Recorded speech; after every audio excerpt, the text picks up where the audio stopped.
గత 5 రోజులుగా తెలంగాణ రాష్ట్ర వ్యాప్తంగా తుఫాను వల్ల అధిక వర్షాల వల్ల పంటలు తీవ్రంగా దెబ్బతిన్నాయి. దాదాపు 4.5 లక్షల ఎకరాల వరకు పంటలు దెబ్బతిన్నట్లు ప్రభుత్వం ప్రకటించింది. వాస్తవంగా ఆచరణలోకి వచ్చేటప్పటికి ఇంకా దాదాపు అంత స్థాయిలో పంటలు దెబ్బతిన్నటువంటి పరిస్థితి ఉంది. ముఖ్యంగా అత్యధిక కాలం నీళ్లు నిల్వ ఉండడం వల్ల పత్తి బాగా దెబ్బతిన్నటువంటి పరిస్థితి ఉంది. వరి, మొక్కజొన్న, అదే రకంగా కూరగాయలు, పండ్ల తోటలు, వీటన్నిటికి సంబంధించినవి కూడా తీవ్రంగా దెబ్బతిన్న పరిస్థితి ఉంది.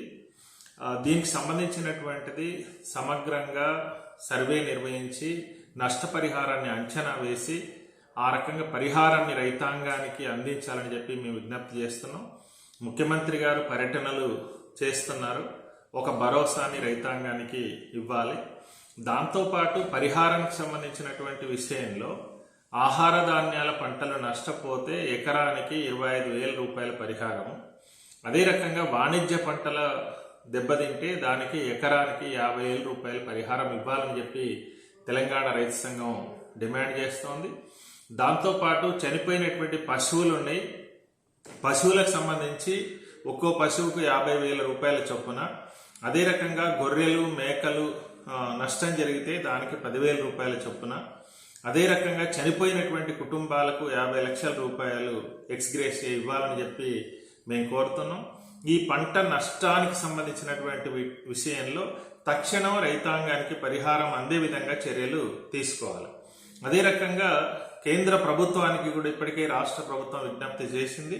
రాష్ట్ర ప్రభుత్వం కేంద్ర ప్రభుత్వం తక్షణం జోక్యం చేసుకొని వీటిని పరిశీలన చేసి ఒక పెద్ద విపత్తు వచ్చినటువంటి సందర్భంలో రాష్ట్రాలని ఆదుకునేటువంటి దిశగా చర్యలు చేపట్టాలి.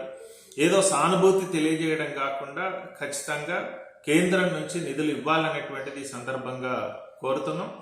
కేంద్ర రాష్ట్ర ప్రభుత్వాలు ఈ విషయంలో సరైనటువంటి జోక్యం చేసుకొని నష్టపోయినటువంటి రైతాంగాన్ని ఆదుకునేటువంటి దిశగా చర్యలు చేపట్టకపోతే కనుక తెలంగాణ రైతు సంఘం ఆధ్వర్యంలో ఆందోళన పోరాటాలకు కూడా సన్నద్ధమవుతామని చెప్పి సందర్భంగా తెలియజేస్తున్నాం.